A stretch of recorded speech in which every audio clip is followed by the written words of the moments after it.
The end of the world is near, you hear a man shout, wearing a sign that repeats his message in ominous writing. Must be one of those religious kooks, you think to yourself. These end of the world predictions might as well just be a part of their rituals at this point. How these people keep falling for the same tricks and the same charlatans is beyond me. Thankfully, I know religion is a scam, and they would never convince me of something so obviously fake. But enough about these religious nuts. I can't miss this meeting. My job depends on it. While you drive towards your meeting that decides whether you get to eat next week, you gaze upon the modern cathedrals of capital. Huge, grey skyscrapers, signifying their sheer power and the bountiful harvest of the free market. This is where dreams come true. Ever since you were little, you worked hard to get where you are. You skipped parties, you woke up early in the morning, took cold showers, and worked from dawn to dusk. Your daily ritual was impeccable. It was no wonder you got such a high-paying corporate job. You didn't need any prayers, only the work of your own hands and your wit. Your investments were always smart, putting money into the tech industry early. You have fond memories of putting it all on Dogecoin and sitting there, hoping that the market would accept your gracious monetary sacrifice. You arrive at the meeting, and you see your manager, with his greasy slick-backed hair, an overly expensive suit with massive armpit stains, and eyes that look like he hasn't slept for days. Armed with his coffee cup, he tells you his usual script of improving workplace efficiency.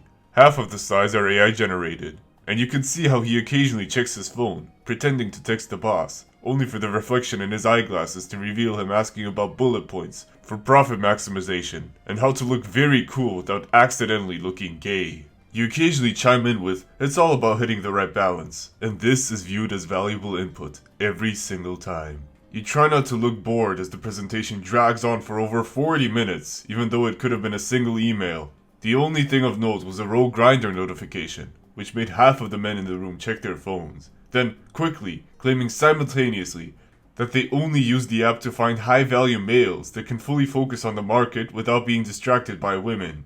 Then, at the last 5 minutes of the meeting, your manager announces that sadly, President Trump put 1000% tariffs on all Chinese goods, so they are forced to close most branches, including yours. These news hit you like a truck. But I worked hard to get this job. I did the smart investments. I have EFTs. I never mismanaged funds. I believed in the power of the free market, the strength of the US dollar. I believed in all of it. The manager replies, "Clearly, you should have worked harder. And you should have seen this coming. This is partially your fault as well. You did everything right, and yet you lost it all in seconds." You think back to the crazy old man, and he was right. The end was indeed near. The economy will collapse. This is unacceptable. Without a free market economy, you might as well drop 10,000 nukes on this country. There's no going back after this. But before your world ends, you decide to commit a final act of martyrdom. For the system that gave you everything. For the country that has now turned evil because of a single man. Destination, Mar-a-Lago. You put all of the fireworks you had in preparation for the 4th of July and pack them into your car, and start driving pedal to the metal. You blast through traffic until you see your destiny. So you close your eyes and let the invisible hand of the free market take the wheel. Religion is a range of social cultural systems, including designated behaviors and practices, moral beliefs, worldviews, texts, sanctified places, prophecies, ethics, or organizations that generally relate humanity to supernatural, transcendental, and spiritual elements, although there is no scholarly consensus over what precisely constitutes a religion. This is what Wikipedia has to say about religion. And I know Wikipedia shouldn't be used as a source, but I find this definition very fitting. The range of topics covered are so broad, lots of things could be considered a religion. You might argue that a supernatural element such as God must be present for something to be a religion, but there are religions such as Buddhism that largely function without the necessity of a god or gods. While religion does try to focus on answering questions such as what happens after we die, or how should we live a good life, and what even is a good life, these are questions all humans have, and there is no scientific consensus on it. I would argue that various religions have different theories as to what happens after death, or what it means to live a good life, and their guess is as good as the scientific guessing game. One could go on almost endlessly trying to exactly define what religion is, but I have a different approach to this question. To me, religion, in its essence, is a centralized belief structure. All humans have beliefs. It is literally impossible not to believe in anything. You believe that you will wake up tomorrow, for example. You can't know for certain, but you believe in it nevertheless. Even the things we view as facts are ultimately beliefs substantiated by evidence. For example, the fact that if you drop something, it will most likely fall, because of something called gravity. You can see it with your own eyes, and there are exceptions like helium balloons. But with belief, we know that most things will likely fall down to Earth. You've probably never seen a 7-headed giraffe being dropped from an airplane, yet because of your knowledge of gravity, and because you know what a giraffe is, you would expect it to fall to the ground, even though you have never seen this particular situation before. We use logic and reasoning to deduce the outcomes of new and actively developing situations.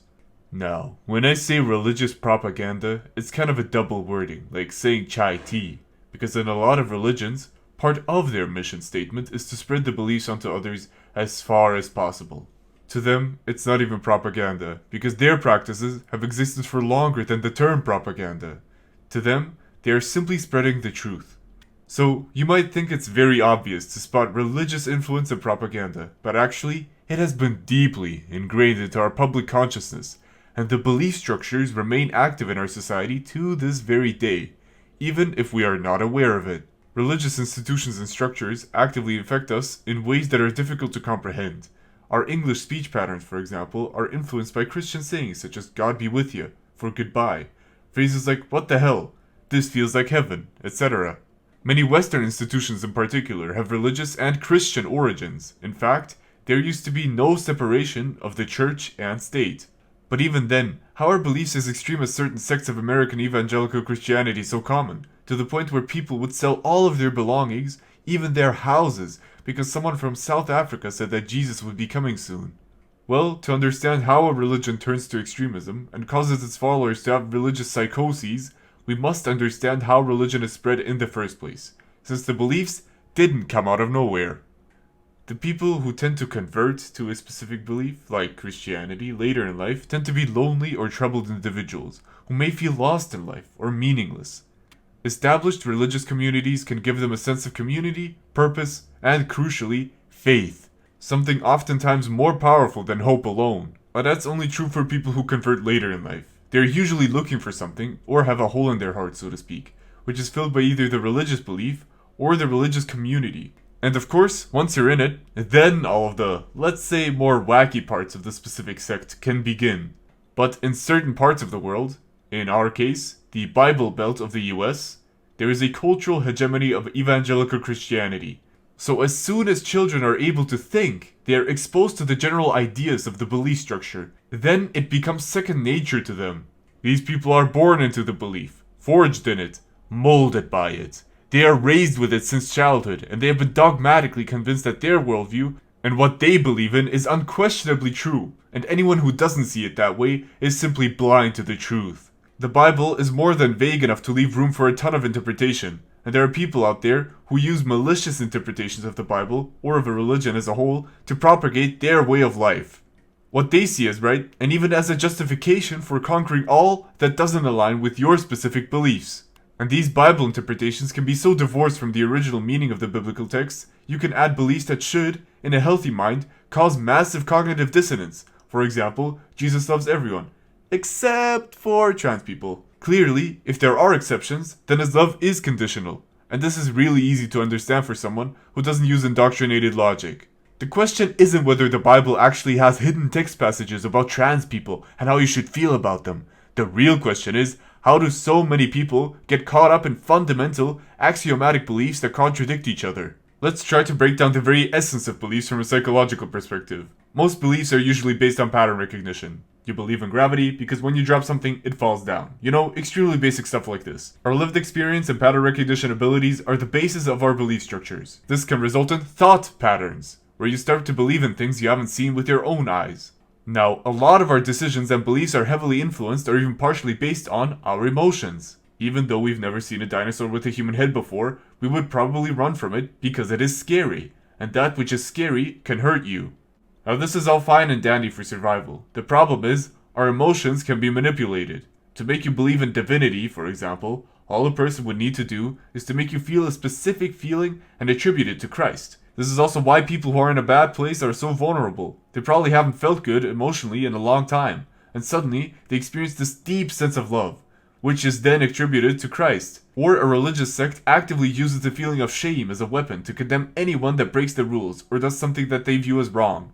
They might even claim that that shame is God judging you. Oftentimes, they take advantage of already existing beliefs you have and lead you to a specific conclusion with their logic. For example, displaying the intricate nature of math and the universe and how we can see intentional design in them. How could something so insanely complex be completely random? It must have been a divine being. A lot of beliefs don't come out of nowhere. They are evolutions of more basic beliefs that are brought to their logical conclusion or are expanded upon. I would argue that this is the fundamental basis of a lot of religions, with their base belief being that acting in good faith and being good to others is overall good. Now, define what being good entails, and how we should deal with people who aren't acting with love and goodness. Most people are entirely unaware of what their base beliefs are. They seldom think about them, so they don't understand why they feel drawn towards certain ideas. Here's a good example of what I mean, and I wouldn't call it religious per se, but I think it's pretty close for some people. Usually, people who are into yanderes as a concept, a person who unconditionally loves them to a sick degree, one could say to the point of religiously worshipping them, and are willing to harm others if they feel it's necessary. The desire for such a person comes from a lived experience of loneliness, isolation, and rejection. You crave love so badly that you start to imagine your perfect partner as someone who is being all consumed by this love, and it is often compounded with the comorbid belief of viewing yourself as so unlovable, only a person who is sick in the head would be able to love you unconditionally and accept you for who you are. Even if we don't know our personal reasons for being drawn to a belief, subconsciously, these reasons exist. These seedlings of thought, which later expand into a tree of systemic beliefs. Do you know where your beliefs about the world come from? And if they're really true? Seriously, have you ever questioned where some of your most basic beliefs about the world come from? Many people simply accept the feeling of, that's just the way it is, and that's how it always was. But why would you think that? Something feeling natural doesn't make it true. We are constantly exposed to things, especially media, trying to manipulate you, actively and passively. Sometimes, even unintentionally. Do you think you are immune to that influence? Or do you think your parents are immune to that influence, who have gone on to raise you with beliefs they think are right? Now, this is roundabout how we develop certain belief structures and how people end up being drawn to specific ones. In the case of religious extremism, base beliefs that make you vulnerable to it are a sense of superiority over others, and viewing your personal morals as being objectively right. And the belief that authority figures tend to know better than you, and ought to be trusted. Then we also have the preset belief most people have of not questioning authority, or why they believe in the things they do, and why some things are just common sense. But I think a majority of people don't really question these things at all. Remember, humans share mostly the same brains, and if you are able to create one internally logical thought pattern, this is important because beliefs don't have to rely on any sort of objectivity, it just needs to be coherent from your point of view. So if you can make someone else experience the exact same thought patterns and make them come to the same conclusions as you can spread belief structures far and wide. Of course, these trains of thought can be manipulated maliciously and create something I call a mimetic virus. It's a malignant idea with specific markers that can hijack the mind. It is unlikely that a malignant belief, like the Rapture for example, spreads onto a fully atheistic man, since he would need to believe in a religion first, but someone who is culturally Christian can be convinced of a specific belief structure relating to Christianity and the dominant belief structure of the region. I call it a mimetic virus because it is a malignant or maladaptive belief structure that from my research negatively impacts a person's life, and the dogma of the virus facilitates its further spread. It's not enough to have this malicious belief structure of scaring children into absolute obedience and dictating their lives to the point where certain music is considered sinful. They must spread this belief because the people who impose these various rules and convictions of a radical belief structure genuinely believe it to be true. It hijacks the brain with urgency, that if you don't believe in this, you will go to hell, for example, or an equivalent. So then, believing in the belief becomes life or death. And then, to save people from the terrible fate of not believing in the belief, you try and spread it as much as possible, forming what can only be described as a viral, memetic weapon. If we think in patterns, then those thought patterns can be manipulated with things we know cause massive internal emotional reactions, and make us feel as if we are a part of something bigger. Here's an example of which thought patterns perpetuate the cultural hegemony a person can find themselves in. Christ is God. God is good. Spreading his message is vanquishing evil. And evil is everything that goes against God. Ergo, heathens and people who have a different God from Christ. This basic thought pattern can give you identity, purpose, and a clear enemy. Things that have all been extremely powerful in creating a massive belief which spreads and perpetuates its own spread. These types of belief can also often create self-reinforcing cognitive loops, which strengthen the belief the more you repeat it in your head, and oftentimes, they have a mechanism for repeating a belief, like a daily prayer for example. The more you think about something being true, and the more you think about something overall, the stronger the dogma becomes in your mind, because cognitively, it's like walking a grass path over and over and over again until there is a deep and visible footpath. And then, people with those deeply ingrained thought patterns create art, music, literature, poems, holidays, statues, folktales, TV shows, movies, and rituals which perpetuate the belief and facilitate its spread. They start teaching it to their children. They start teaching it in schools. It can literally become the law of the land. Every single aspect of one's life becomes an echo of the belief, because in your mind, it is crucially important to existence itself. It becomes what you might call common sense. Something so obvious, the average person should know about it without question. So in our case, they spread what they believe to be the word of Christ, and convince other people who had these predispositions to believe in the memetic virus. I'm not saying all religions are inherently some sort of viruses or memetic dangers, but they can easily function as one depending on who interprets it. And after all, even social media uses the same logic. Do you think it's called going viral by accident? Historically, religion has been used to keep the masses in check, and there would be people at the top who propagate and create these malignant virus-like beliefs and thought patterns to have absolute control over their population. That's why ancient kings claimed to be direct descendants of God. These people understood the power of belief in humans and used it to their own advantage. Again, very few people question the origin of their beliefs and where they even come from, so usually they end up following a pre-existing, ready-made belief structure instead of creating a new one from scratch. The idea of the pre-tribulation rapture, for example, didn't come out of nowhere. It came from certain preachers like John Nelson Darby, likely to give people false hope and make himself and his group of the Plymouth Brethren more appealing to the masses. Even if you're not a Christian, but you want the world to end because of the suffering you have endured through your lifetime, you can easily fall into the jaws of religious psychosis, like the one we've seen recently known as Rapturetok. You're looking for people who confirm to you that yes, we are in the end times, and the world is ending, but don't worry, a savior figure, in this case, Jesus is coming to save you, if you convert to my specific version of Christianity.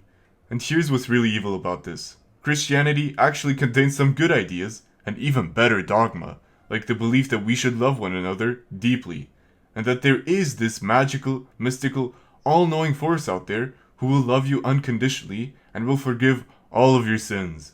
I think the idea that the universe as a whole, or God in this case, but it doesn't matter since in Christianity God is also the universe, loves you truly for who you are. It is divinely beautiful. A lot of us are seeking this type of love, and even above that, forgiveness. The idea that literally all of our actions can also be forgiven by this loving, entirely benevolent force. It produces a type of hope, a type of reciprocating love for the universe, and a type of love for the people around you that is hard to even put into words. We had to invent new words like divine and holy to describe these feelings and these ideas behind them, because their goodness surpasses even our primal instincts. If you believe that all of your actions can be forgiven, no matter how horrible, it motivates you to keep trying instead of giving up, because you think no matter what you do now, you can't erase the past, and your mistakes are too great to correct. The Christian faith can directly combat this mindset, and it can help you in times where you feel absolutely alone, because if you believe that God or a guardian angel is by your side and is helping you in every way possible, hoping that you succeed, it makes you feel less alone, and it leads you to overcome challenges that you might have deemed as impossible, because we don't know our true potential. A person who believes a literal God is behind them, supporting all of their actions and protecting them from evil, can become near unstoppable, especially because it can subconsciously convince people to take greater risks, which come with greater rewards, because God is on your side. No odds are impossible, and all things are possible through God. That is an extremely motivational belief structure. Sure, some might call this delusional and divorced from reality, but the hope that is generated from the faith and the belief is absolutely real. I can see why religions like Christianity became as big as they are, even if we assume that God doesn't exist. It doesn't change the fact that those who do believe in God, or Jesus, and what he stands for, have psychological advantages over those who believe in nothing in particular. I can see how people with good intentions tried to promote these beliefs in any way they could, since believing we should always try to act with love and kindness would massively improve the world and our societies. Clearly, some people actively tried to make the world a better place through propagating these belief structures. But other people came along, who twist these messages, or they focus on parts of the Bible that have contradictory ideas, especially the Old Testament, and they use religion as a whip, for punishment, for obedience, for fear. They promote the fear of God, the belief that if you don't repent for your sins, you will go to hell for all eternity. And suddenly, it's about following cryptic rules, just so you don't end up in eternal agony, instead of preaching about loving one another. I think religion becomes malignant, or even psychotic, when you focus too much on making the people believe in the idea of an ultimate authority figure, like Christ, for example, instead of preaching the teachings of the religion. Notice how certain religious sects say Jesus is the way, and not Jesus' teachings are the way, because they have abandoned Jesus' teachings, and they are using the figure of Jesus to make people believe in their view of the world as a threat, that Jesus won't save you unless you are Christian, and that you have to do these very specific things to be categorized as a true Christian. If they taught Jesus' teachings and philosophy instead of what you need to do to make Jesus love you, since if beliefs or threats like the rapture are true, his love is actually conditional and not unconditional, because all non-Christians are left behind. They would lose a lot of their power over people. In fact, for their threats to work, Jesus' love must be conditional, otherwise the enemy would be loved as well, which from their radical viewpoint is unacceptable. Everything against Christ must be destroyed and feared. Remember, there are these organizations called churches who collect money from their believers, and in the US especially, it's gotten so bad that there are mega churches now, who are the living embodiment of greed, a carnal sin. And the greatest tool of any church is dogma. Beliefs you believe to be fact. Just like beliefs, everybody has their own dogma. Whether it be that the sky is blue or that pigeons can fly, all of us have beliefs which we view as undeniably true. Which is a good thing, since it would be really annoying and time-consuming to constantly question all of your beliefs every single second. But we tend to forget that what we believe to be undeniably true does not have to coincide with reality at all. Humans are not arbiters of objectivity. We are extremely subjective creatures, and from an individual perspective, we perceive the world entirely through our brains. Therefore, we also interpret it entirely through our brains. For something to make sense to us, it only has to make sense for us. So we use an internal set of logic to deal with these issues, and that internal set of logic can be isolated to specifically you and your community. Even the most logical person on earth is still heavily affected by their subconscious beliefs and biases, which are only reinforced by their community, and the people you talk to. So as humans, we have to try our best to navigate our own minds when it comes to finding the truth. Okay, so this is what Jesus taught and he himself actively believed in. As a Christian, you're supposed to act like Jesus Christ and follow his example, and he was against the monetization of holy sites, like the famous story where he flips over a table after seeing how a temple has been turned into a bazaar of sorts. And that the ultimate authority of all is God. He is above all human systems, and God is love. Therefore, any system that goes against the principles of love and kindness, you should disregard, and act in the name of God instead, which in other words, you should act in the ultimate source of love and truth instead of the corruptions of men.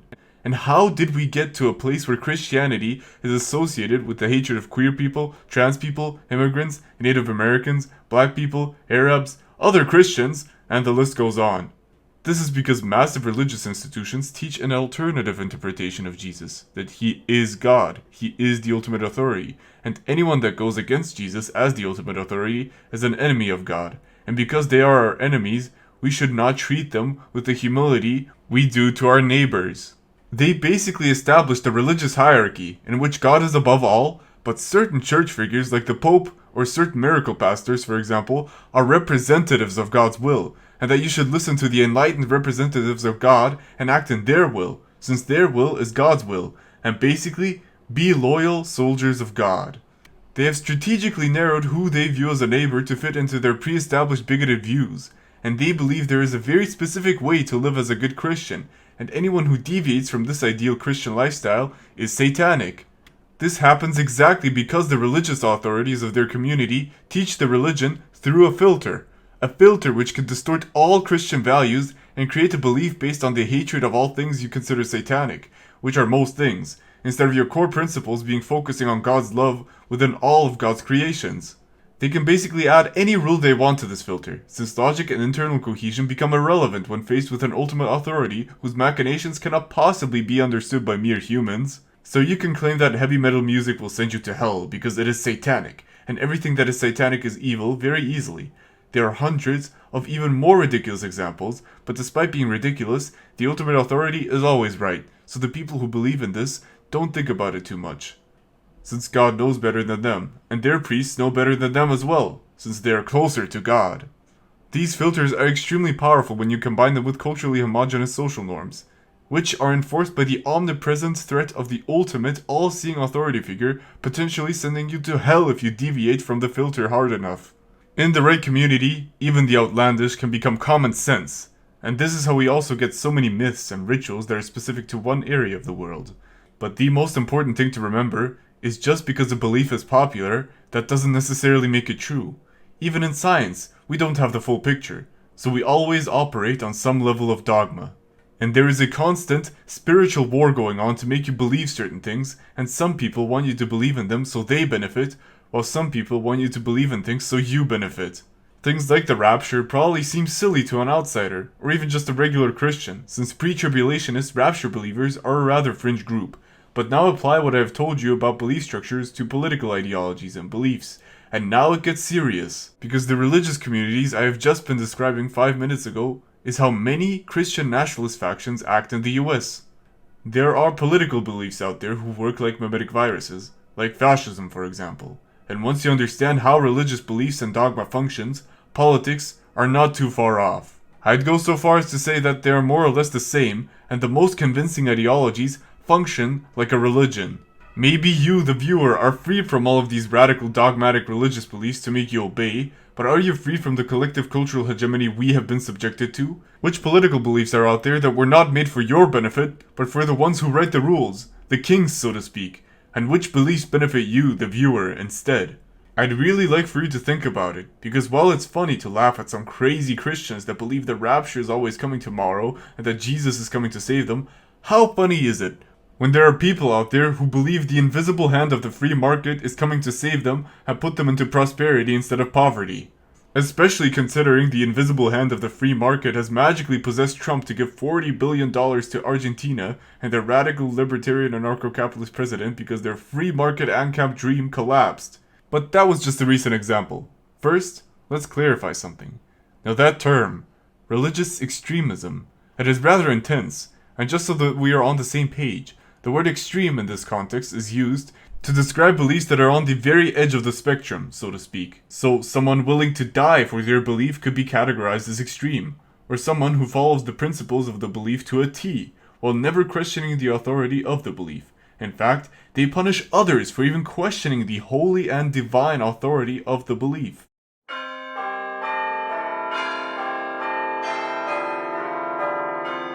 Gen Z is not only extremely vulnerable to religious extremism, but the same systems on which religious extremism functions has caused not just Gen Z, but the vast majority of the population to be extremist, dogmatic protectors of capital and democracy. And I hope that we can agree that a belief system which requires absolute obedience, forcing it onto others through violence, and believing it is the only valid belief in the whole world is extreme. In fact, this fits all the hallmarks for religious extremism. I mean, what more would you need? Martyrdom? Well, let's think for a second. How about dying for your country? Isn't that very extreme? Or what about questioning democracy specifically? questioning the effectiveness of a parliamentary democracy, and questioning if there is a better way. In many countries, especially in the West, having anti-democratic values is considered extremism, and therefore unacceptable. What if I specifically dislike the parliamentary democracy of my own country, because it has become corrupt? I can protest, but these corrupt people don't care, so they continue their wrongdoing and corruption. And if I dare to even suggest that if they won't listen to reason, then force is the only option left, that's extreme extremism of the highest degree. Same thing goes for capitalism. If you suggest any alternative to a capitalist economy, then you are immediately accused of not understanding economics. That while capitalism is terrible, it's the best system we have, so we should never improve upon it or make any meaningful changes to it, because capitalism is the only system that has ever worked and will ever work. I don't know about you, but that sounds like dogma to me. The average person in a Western capitalist parliamentary democracy is just as much of an extremist as an American Evangelical Rapture believer. Unless extremism means something else, but it doesn't. And if this system isn't considered to be extreme, because it's been seen as objectively true, that's what an extremely religious person would say as well. It's not extreme because Jesus is the way, and if you don't see it, you're simply blind to the truth, and you don't understand the glory of the Lord yet. Once you understand the Holy Scriptures, and really take them to heart, the truth becomes apparent. The same thing can be said for a lot of people living in the West. We didn't abandon those corrupt religious structures. It just simply changed labels. It's the same old crap under a new coat of paint. So, I've been using the term cultural hegemony a lot, but what does it actually mean? Well, it's the idea that the dominant ideology of society and all of its accompanying beliefs reflects that of the ruling class, and justifies every aspect of our lives, be it social, political, or economic status quo as natural, inevitable, perpetual, and beneficial for everyone, rather than as artificial social constructs that benefit only the ruling class. This idea comes from the great thinker Antonio Gramsci. Now, let's look at some parallels to see if his ideas still hold up. If you're not prospering, you simply didn't pray enough, has now become, if you're poor and struggling, it's because you're not working hard enough. Religious people, especially in the past, believed that if you were suffering, it was likely your own fault, because you were an exceptionally evil sinner, or as I mentioned before, you didn't repent correctly or frequently enough. And they believed this about themselves as well. Whenever something bad happened to them, they didn't blame it on God, they blamed it on themselves, and asked God for forgiveness. This mindset thrives on self-blame and self-hatred. It basically creates a topa of a holy judge in your head who judges you every time you deviate from the scripture and from the religious belief. This self-inflicted shame and shame culture is an extremely efficient method of control. In modern times, we now have a business manager in our head instead of a holy judge, who makes sure that we're always being productive and profitable with our time, because if we don't work hard enough, we don't get our dream job, or we won't get any job for that matter, and we will be forced into financial servitude and serfdom if we don't make enough money to stop caring about money. So notice how because of real phenomena, their beliefs are actually reinforced by the systems that benefit them for such behavior. In capitalist societies, there is a normalized belief of equating hard work to money earned. This is the fairest system because it rewards people for how hard or smart they worked. And if someone inherits that money, it's still earned because their relative worked hard enough to forever solidify their family's future. So a lot of people who hold this belief of meritocracy start hustling, working religiously because they know the system will reward them for doing so. And here's the thing, some of them get lucky. Self-made millionaires exist, and they attribute their success to the system that they think enabled it, capitalism. This is just how a lot of Christians are successful in life, because they take more risks because they believe God is actively supporting their endeavors, and statistically, people who take big risks get a chance to win big as well. Sometimes they'll do both at the same time. So Christian radicals attribute all of their success to God, while ignoring the people who didn't make it, because they likely didn't believe hard enough. Only the success stories end up being seen by the majority of people, so it can create this effect that maybe something is working with this God idea. Self-made millionaires think the same way. They believe in the meritocracy, take big risks and succeed sometimes, and then believe that their success was guaranteed by the fair system of capitalism. Both of these people are completely unaware of the mechanics as to how it happened, since success in capitalism is largely determined by luck and opportunity. If you don't already have money from dubious means, most people simply don't have the same opportunity at wealth as others. So they stay poor because they can't open a business, for example, because they have a sick relative who needs to be taken care of. Or if they run out of money, they'll be homeless. so they can't afford to take financial risks like that. It's not a meritocracy, it's a casino, where some people know how to rig it, some win with sheer luck, but for the majority of the time, the house always wins. Yet most people don't see it like this. A lot of people under capitalism have the same belief that poor people are poor because of something they did. The system cannot be wrong, therefore it must have been human error. In religious extremism, God becomes the answer to everything, since the ultimate authority cannot be wrong, and he works in ways that are almost incomprehensible, yet at the same time, perfectly logical, guiding every believer through life with his invisible hands. On a lot of levels, the belief of the free market has replaced the invisible hand of God. The idea that each time you try to manipulate the free market, you end up in a worse economy because market signals and supply and demand beat all possible forms of mixed market economics, planned markets, etc. This is not a joke for a lot of capitalists, especially neoliberals, since they directly benefit from an unregulated market because the potential for exploitation becomes near limitless. And you can form massive monopolies and buy everything out. Not just companies or stocks, entire politicians and large pieces of land, which are then used for speculation instead of living space. The actual capitalists, as in people who own a substantial amount of capital, have a reason to support this belief in economic model. But those who don't own any capital believe in this theory like a god, who will make them rich if they believe hard enough. The discussion around regulation has been reduced to pure dogmatism in a lot of cases, where any attempt to change or even improve the free market economic model is met with accusations of financial blasphemy. Even when it is proven that economic models like socialism with Chinese characteristics can work just as well, they just claim that the reason it works is because it's simply the same free market capitalist economic model but Chinese, which is objectively not true, even if you consider it a form of capitalism. If you didn't know, the Chinese model relies on key areas being owned by the state, while other fields of interest are able to be privatized and traded with by an individual entity in the global economy. But the individual entity must act within the parameters of the economic plan made by the CPC. The dogmatism is so bad that I know I will inevitably get xenophobic comments about how China is actually fundamentally evil and the entire country is suffering greatly, even though their only exposure to Chinese history and their complex economic and geopolitical theory are 50 Instagram reels sponsored by the CIA. Seriously, I think their economic model is worth discussing, but oftentimes it's completely dismissed by people who don't even know what it is. We have been dogmatically brainwashed to have this belief in our head, since when you start researching why there is such a large difference in wealth distribution and why most poor people stay poor, you'll quickly realize it's a systemic issue. Poor people aren't stupid, they aren't lazy. In fact, some of the poorest people on earth work the hardest to keep themselves and their families alive. In reality, when compared to the richest of the rich, the billionaires, we are all poor. In the last 9 years, the world's wealthiest 1% increased their wealth by over $33.9 trillion, enough to end poverty 22 times over. The system we live in is fundamentally corrupt on every level if you apply systemic analysis and look at where the money flows, how it flows, and who has the most amount of control over the flow. Of course, if you even have the capacity for systemic analysis, because let's be real here, most people do not think about this stuff, like at all. To detect a systemic issue, you need to have an understanding of how systems function in the first place, and it's not even given to us at school, for the most part. In the past, most Christians could not read. Illiteracy was rampant, even though the book of divine rules in which their entire belief system was founded, well, it was a book.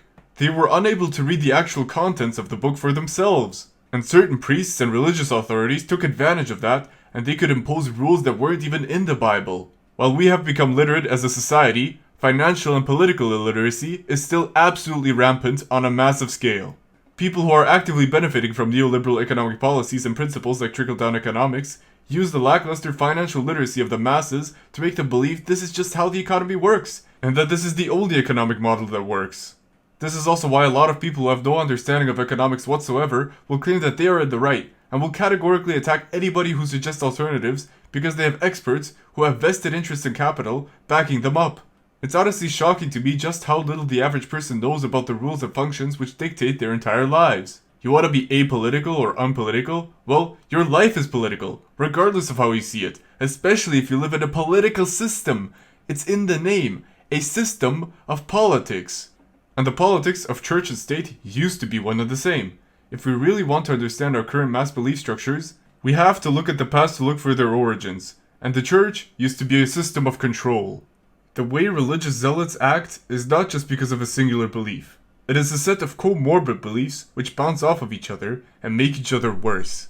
Not only do certain sects of Christian evangelicals believe that God is actively fighting against Satan, that the rapture is coming soon, that everything bad that happens to them must be because they sinned or God is testing them, they also often believe that because of their beliefs, they are superior to non-believers. And the belief in supremacy over other human beings leads to atrocities. As soon as in your mind, a non-believer or the other becomes inferior to you, you won't listen to their logic, you won't listen to their cries for help. Their screams are just violins of Satan trying to deceive you, an orchestra of wailing that is trying to stop you from fulfilling your duty of getting rid of those heathens and those demons. God promised this land to the believers, the righteous, the pure, and these degenerates are trying to corrupt God's perfect world. The whole world has become corrupt and filled with degeneracy. Only you and the true believers remain to cleanse it. They're so godless, they're even teaching their own children this blasphemy. Little demons, if you let them grow up, they'll seek revenge for freeing them from their heathens. Burn the soil, salt the earth, burn the sinners, let them taste the righteous fires of hell. Do you hear the cackling of the cleansing fire, you sinners? We are saving you from yourselves. It is better to be corrected by divine punishment than to perish from your own sins. All of the sinners and heathens of the world, let us save you. Do not resist. Imperialism, the highest stage of capitalism. Since its conception, the inherent belief structure that upholds its ugliness and terror remains largely unchanged. But instead of saving people in the name of a false Christ, imperialist nations like the US are saving people from themselves through false democracy and capitalism. The imperialist hegemony in Western society makes its people develop these comorbid beliefs. Not only are liberal democracies superior to every other form of government we have tried this far, and will be superior to all future forms of governance, in modern Western society, the average citizen acquires the supremacy belief from thinking that every nation on earth that isn't a liberal democracy is not only evil, at least the government, but that they are unenlightened when it comes to democracy. Even when a country is doing better than the US, as I have referenced earlier, for example, China generally has a higher quality of life when it comes to the issue of affordable cost of living, without having a liberal democratic society, it is still not only seen as inferior, but people in the West believe that it will collapse due to its inferiority. And they're serious. The religious parallels go even further than this, since in extreme religious beliefs, they use the threat of Satanism as a tool to create an us versus them mentality. Everything not Christian is satanic, and Satan is the ultimate form of evil, the direct enemy of God. Now, in Western New Age mythology, Adolf the One Bald Austrian has functionally and linguistically replaced Satan as the ultimate figure of evil. And Satanism has become fascism now. While the Austrian cuck was definitely evil, there were people who matched his evil, like the monsters at Unit 731 in Japan, for example. Or if we take the German Empire as a whole, I would say that overall, the British Empire has committed more crimes over its existence, colonizing nearly half the world and causing millions of people extreme suffering. Yet, no British king is brought up in online discourse when it comes to evil as frequently as Adolf and the German Reich. Nobody says you are of the devil anymore, unless you're extremely religious. They call you literally Hitler. And the Germans were the most evil people to ever exist, even though a lot of European nations are also guilty of the same crimes that Germany has committed. The biggest difference is the Reich attacked other Europeans, while imperialist colonialists only attacked people of color. Actually, at one point, Britain turned into a liberal capitalist democracy, yet it didn't stop being evil, and it didn't stop its imperialism. A liberal capitalist democracy is not immune from evil, far from it. In fact, it arose from a system that was equally evil, a monarchy which was built on imperialism and Christian colonialism. Before our modern economic elite warping the minds of the populace to worship their false god, we had priests, bishops, and clergymen who were extremely rich on account of taking advantage of the poor working class. The Catholic Church, for example, was often richer than kings, and they were one of the biggest landowners back then, often being put above kings. Although the church and state were closely tied together, they collected tithes, which were taxes on the peasants, rents, donations, even selling people a spot in heaven. The church was acting on massive economic incentives in spite of being a religious institution in theory. Kind of sounds like those mega churches we have today, entirely antithetical to what Jesus stood for. But alas, even to this day, the average believer is easily deceived by a con man who reads and interprets the Bible for them. I also know for a fact the average American Evangelical has never read the Bible, because I have read a decent amount of the Bible, and they're surprised when I bring up the detailed tabernacle instructions, the fact that Jesus can put curses on trees, or the story of the Jewish Punisher, who eliminates thousands of people with a donkey jawbone because they have wronged the Jews. There is some absolutely wild stuff in the Bible. Back then, people couldn't read. But now, they just don't want to, because the book is too long and hard to understand. Anyway, the church, for the most part, as an organization, has always acted and still acts in economic incentives. Christian colonizers wanted land, gold, slave labor, anything to make them rich, and they used religion as a cover for their motives. And they also used it as a tool to feel good about themselves, because they are doing all of this for God, not for themselves, of course. Jesus wants thousands of gold chains and gold crosses. After all, the best way to show devotion is a ridiculous display of wealth. Christian colonizers would also call every indigenous belief satanic, regardless of what they actually practiced, even when differing religious beliefs had contradictory views of the world, like a polytheistic versus monotheistic religion. To Euro-Christian colonizers, it was all the same. Now, a lot of liberals call everything they don't like fascist, even if it doesn't reflect reality, like calling somebody a red fascist, for example, or a communist fascist, two ideologies that are in direct opposition to each other. If you are a fascist communist, you are either a hypocrite or a national Bolshevist, which also just boils down to fascism with Soviet aesthetics. On the more conservative side, they've started calling anti-fascists fascists, because again, it just means bad people who want power to them. A lot of people simply don't know what fascism is. They just know it's bad because they've been taught it's this ultimate evil that destroyed Germany's previous holy democracy, and that our way of life is in direct opposition to fascism, even though the NSDAP would have never come to power if it weren't for the conditions which the Weimar Republic capitalist parliamentary democracy created. Capitalist democracies aren't the direct enemies of fascists. Fascism, historically, has been the direct result of a capitalist society in decline. I hope you can see how it's a direct parallel to Christian colonialists simply labeling everything not Christian as satanic, and them brutally enslaving and systematically eradicating entire peoples because they were all devil worshippers who would have done the same to us. A key factor in all of this were the peasants who were fueling the church's conquests, colonization, and crusades through the tithes they paid, and the donations they gave to either buy themselves into heaven, or believing that Jesus deserved a share of their profits. And the church directly corresponds to Jesus' will. But they were unwittingly giving their silent consent to the system. They didn't oppose it, nor did they condemn it. Even if they wanted to, they accepted the way things are as just being the reality of life, and that it was the only way things could work. The churches didn't necessarily spend all of their money on conquest, they also did some charity work, and they occasionally helped out the community. But without the mass funding from the peasant class, they wouldn't have become nearly as powerful as they were. And the peasants thought their donations were going to good causes. Now, this sounds a lot like certain governments, in the US for example, taxing people and then providing them benefits, but, controversially, bombing foreign countries with the same money. The peasants were convinced and manipulated into believing that they were doing good and supporting a good system, even though it was tyrannical and went against everything they stood for. Both of these entities rely on the silent consent and the labor of the masses to gain enough power and leverage to use that force to gain even more power beyond their own sphere of influence.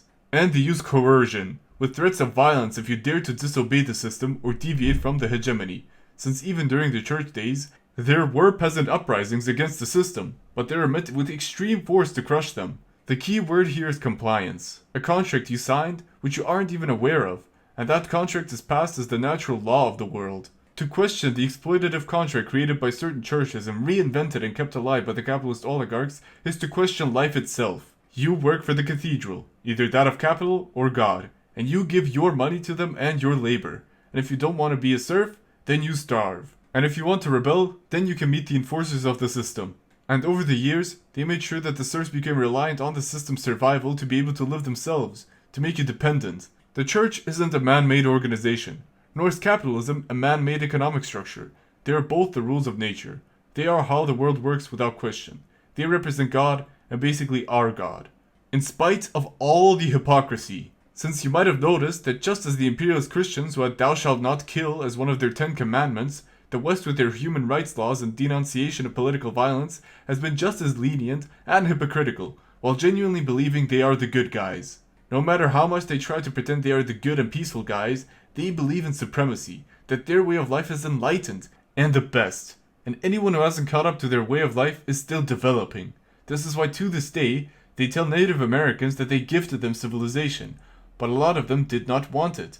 They wanted to continue to live as they did. They can't fathom that someone would reject Western civilization. The primary reasons for this two-faced behavior is the dehumanization colonizers go through, seeing the native population as savage heathens that need our divine Western values so that they can achieve a civilization as advanced as ours. Without Western values, they may as well be animals and not humans, so might as well treat them like cattle. Dehumanization is always the first step of committing atrocities against your fellow human beings. Then the other part of why colonizers felt, and to an extent still feel so righteous, is because they think they are acting in God's will, and they are simply following orders of the hierarchy of God. Just like all of those NATO and US soldiers were following orders when they invaded the homes of Arabs. All in the name of freedom, democracy, and liberty. So many invasions in the Middle East for their gold and their other natural resources under the guise of stopping dictatorships and installing democracies who are suspiciously docile towards imperialists stealing their resources or outright controlling them. The German Chancellor, Friedrich Merz, even said that countries like Israel are doing the dirty work for us. They don't care about human rights, they don't care about installing democracies, they care about control and colonial power. It was never about Jesus' teachings or Western values. For centuries, it has been the rich plundering resource-rich countries for their own benefit, and the belief systems of the West were built around coping with the internal contradictions of being a good and moral society while exploiting most of the world, even their own citizens. Rationalization, downplaying the significance of the wealth discrepancy on this earth, avoiding the truth about Western imperialism and its effects on the world, the backfire effect, where you can show some people the active exploitation going on in the world, and they start believing in Western supremacy even more as they double down on their worldviews. Every single aspect of our lives has been engineered to make us support the system in every conceivable way, from economics to personal relationships, where everything becomes transactional, and the only way to leave the system is if you become a slave owner yourself, and benefit the system every step of the way. The media around us tries its best to constantly reinforce the beliefs that keep us in global financial slavery through endless propaganda and deception. We live in a system that is built on the enslavement of the human soul. It's also tragic, especially because in Christianity there is a grim warning about all of this. They knew some people would twist the words of God for their own benefit while doing the opposite. There was a grave warning about the beast and Babylon, a symbol for Rome and the corrupt world order, and of course, infamously, the Bible warns of someone, or something, known as the Antichrist. Someone who fools the world into believing they are God, while preaching and committing sins as far as the eye can see. In essence, the Antichrist is the exact opposite of what the real Christ stood for. So, they would be prideful. Getting a good picture of everybody so they look nice and handsome and thin. Beautiful. They would be gluttonous. President Trump likes fast food. A lot. He's made no secret of it. They would be greedy. Everyone, it's President Donald J. Trump, and it's Trump time.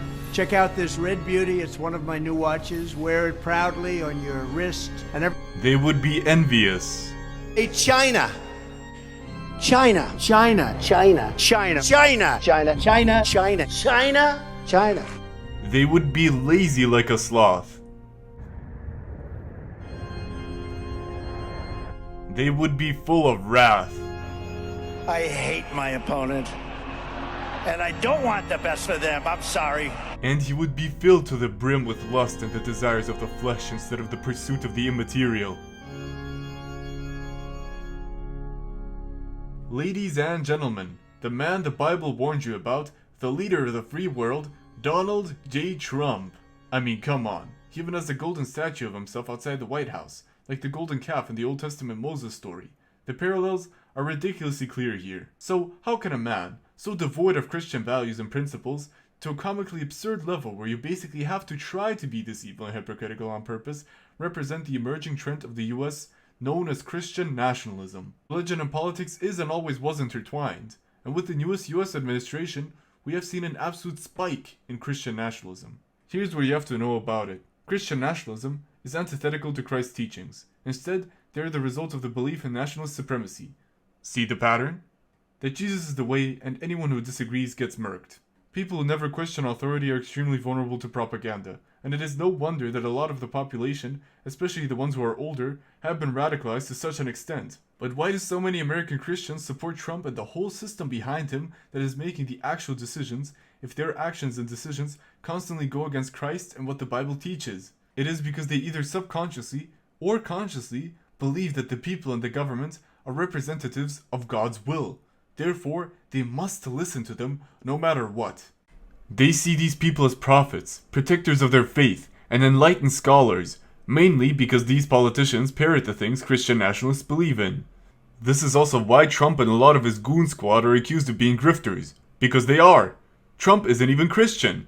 He's just pandering to this very radical audience that is ready for violence and the absolute subjugation of their opponents.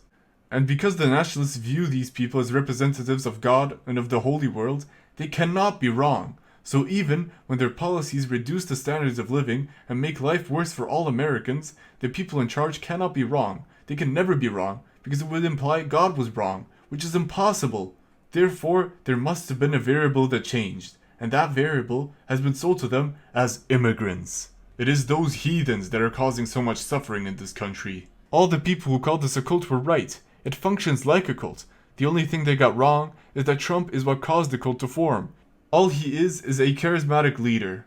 The blueprints for their beliefs and ideas could be seen out in the open in Project 2025, which is that any Republican leader would do. It's not a Trump cult, but a Christian nationalist one. It's actually much worse than a cult due to its sheer size and hierarchy. Let's take the Heritage Foundation for example. These people have been in America for a long time, and they have been very active in the political landscape. Their biggest goal is to remove the separation of church and state, and impose a biblical framework on the law and greater society as a whole. And with this comes a massive elephant that has yet to be addressed. This was the case of Christian colonizers back then, and the case for current Christian nationalists now. White supremacy. They have historically used hierarchies in which white people were superior to everyone when colonizing a country, and this is why Christian nationalists sometimes hate other Christians, like in the case of Ethiopia for example, an African country that was already of Christian faith, yet they still tried to colonize it because they believed white people are inherently superior to everyone. This is also part of the reason why some Americans don't care about the IOF actively attacking Palestinian Christians in Gaza, since they're not white. The reason for white supremacy's pervasive existence and its role in European history is a whole can of worms that would blow this video way out of proportion, since whiteness has also changed over the years, with Italians and the Irish being counted as white now, when that wasn't always the case. But basically, it comes from a European culture of supremacy and believing you are better than everyone else, and it is directly tied to colonialism. That's right, racial theories were first developed along the transatlantic slave trade. When Trump and his goons are saying that him and his administration are going back to the American roots, they're actually right on the money, but not for the reasons they think make them right. The United States was founded on the ethnic cleansing and displacement of the Native Americans, and their forced conversions into their religion and culture. And they want to go back to these imperial structures, although those who know history know that the imperial structures on which the country is founded never truly went away. Trump, Project 2025, and the religious extremist Christian nationalist agenda did not come out of nowhere. They are the result of a cultural hegemony built on the blood of the innocent, which never went away, but instead got repainted with a coat of democracy, liberty, and freedom. Only for the paint, the disguise to have worn off, and you can see these structures and all of their horror. And you probably know which belief thrives in the horror. Christian nationalism and their combined beliefs work together with the ideals of fascism in a horrific harmony. For example, making America great again fits with fascist ideals of wanting to return to a perfect past that never was.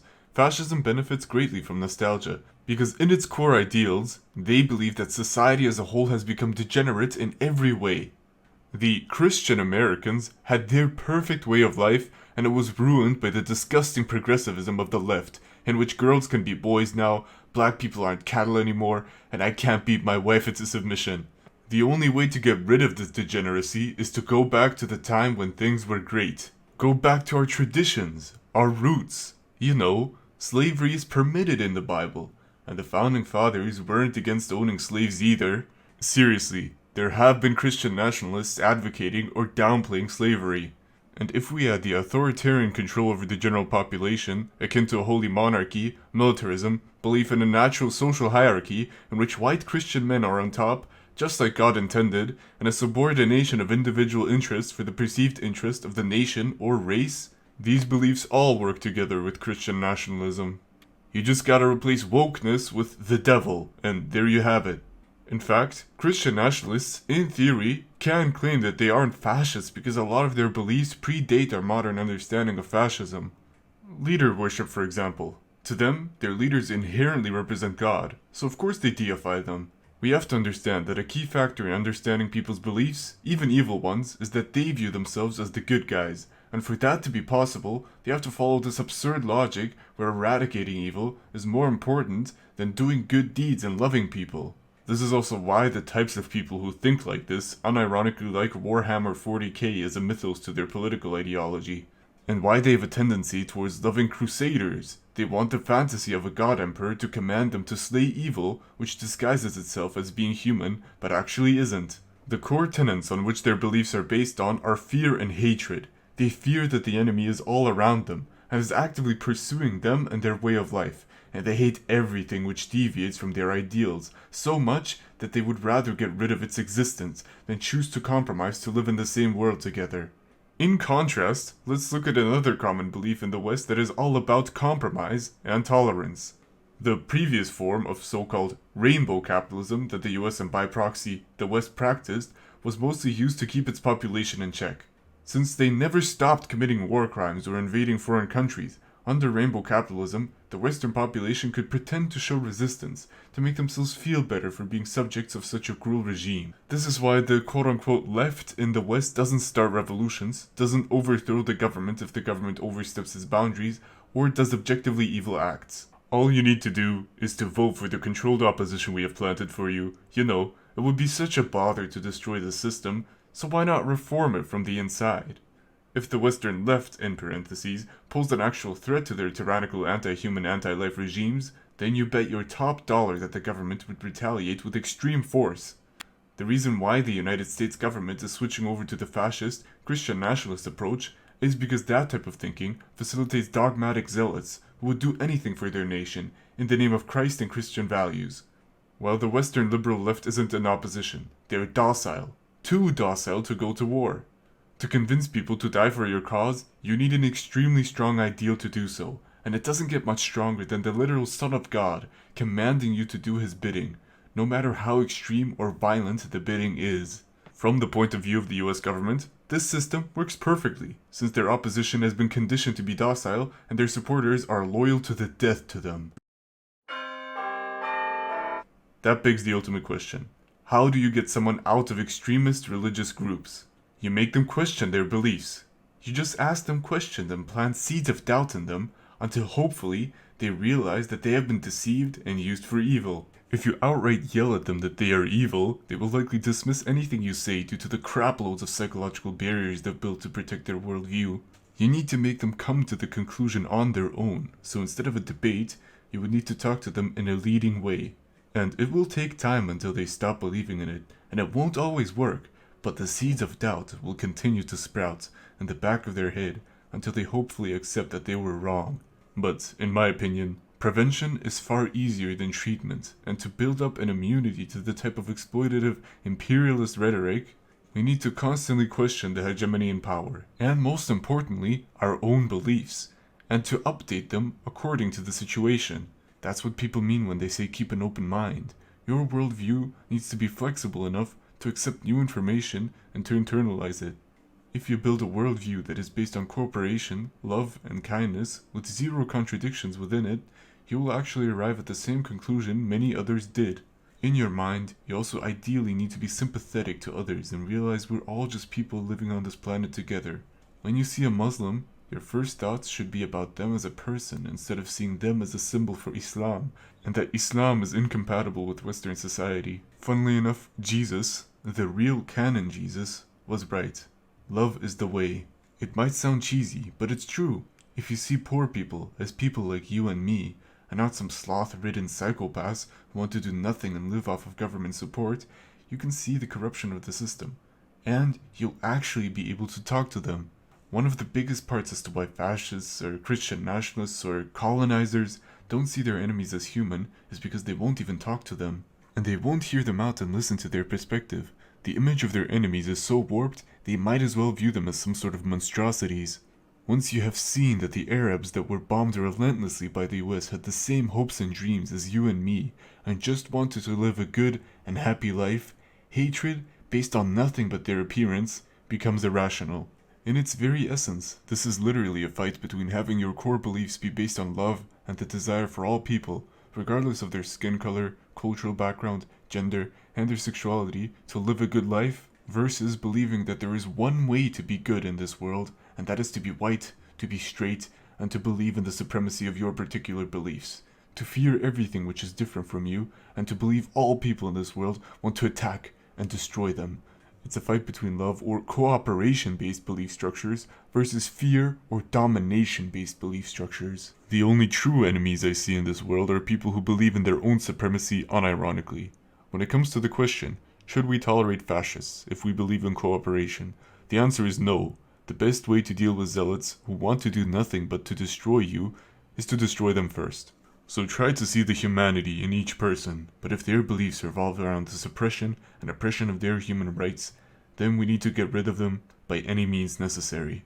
I really hope I could convince you that not only is no one immune to religious extremism or religious propaganda, but the same mechanism religious groups have used to create imperialist, colonial structures is more or less the same one capitalist, liberal democracies use.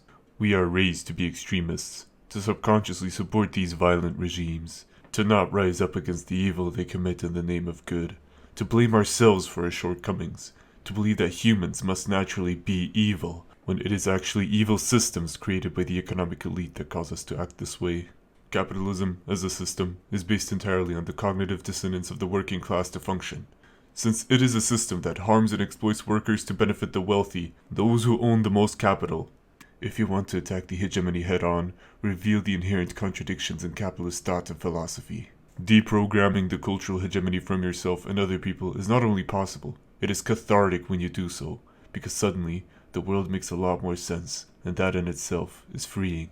It can genuinely make you feel crazy to see the world go to hell and not know why. But the more people come to the same realization that the system is broken, the sooner we can start working on a better one.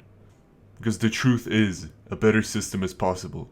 Imperialism, capitalism, and liberal democracies are not the only way of life. In our heart of hearts, we know that a better system is possible, since we can see the blatant and absolute incompetence of our governments in real life. Where there is dissent, there is potential for revolt. Even during the church's domination, there were moments such as the Dulcinian Revolt in the late 13th century, which rejected the hierarchy of church and wealth, advocated for men and women being spiritually equal, and even calling for the abolition of private property. Or, most notably, the Peasants' Revolt and German Peasant War, which called for the abolition of the social hierarchy at the time. To create the conditions for any sort of resistance movement, we have to fight the war of position, as Gramsci would call it. Challenge the hegemony and its contradictions in any way you can, whether it be through counterculture, art, music, video essays of your own. We must build a new hegemony to replace the old, and it starts with you and me. The more we talk about the many issues of the system and how it's inherently exploitative, the more people will realize that they are being used as living fuel for imperialism. Once people realize they are in a system that exploits not just them, but the whole world for the pleasure of a few super wealthy pigs, then we stand a chance to free ourselves. Since it's a double-edged sword for the ruling class. Yes, we are the fuel to their fire, but if you know you're the fuel and refuse to participate, they start running out of power. If you are wondering, yes, I am anti-capitalist and believe we should strive towards equality instead of economic elitism, and by definition, this makes me a socialist. But I intentionally avoided the word, because the word socialism has been reduced to nothing more than a scare tactic. In reality, so-called socialists have done a lot of work on exposing the contradictions of capitalism, and they have some good suggestions on what is to be done next. Do you think socialism is demonized for no reason? No, it's the counterculture that is most dangerous to the current hegemony. The Red Scare is still alive to this day. Even advocating for basic rights is considered socialism.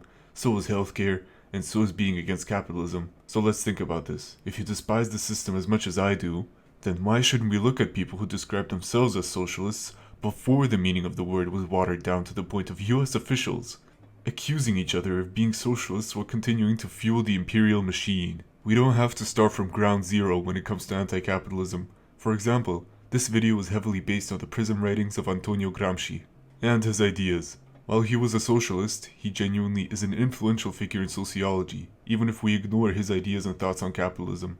This also goes for Lenin and his work on imperialism, the highest stage of capitalism. Many critiques made in the book are still relevant to this day, despite being written in the 20th century. Of course, one might accuse me of being biased, but there is no such thing as unbiased, since if you try to avoid bias entirely, you simply fall into the bias of the society built around you. I'd much rather be honest and tell you to do some research about socialism and its principles, rather than pretend to have a source that is completely unbiased and common sense. The economy and our politics are social constructs. They are not inherent to nature, therefore they will always be biased from a human perspective. Our enemy does not lie between each other, the people. It lies between us and the economic elites selling the world to extinction. So instead of hoping things will magically get better someday, start developing and spreading class consciousness. Not just for your own sake, but for the sake of a better and more hopeful world. Thank you so much for watching. Like and subscribe and comment what you think. I'm sure this video will produce strong reactions and I'd love to hear them. A special thank you to LeafPadlog, who majorly supported me on Patreon. You're absolutely awesome and amazing. And thank you to the rest of my Patreon supporters as well. You can join my Discord server with the link in the description below if you feel like it, and bye bye.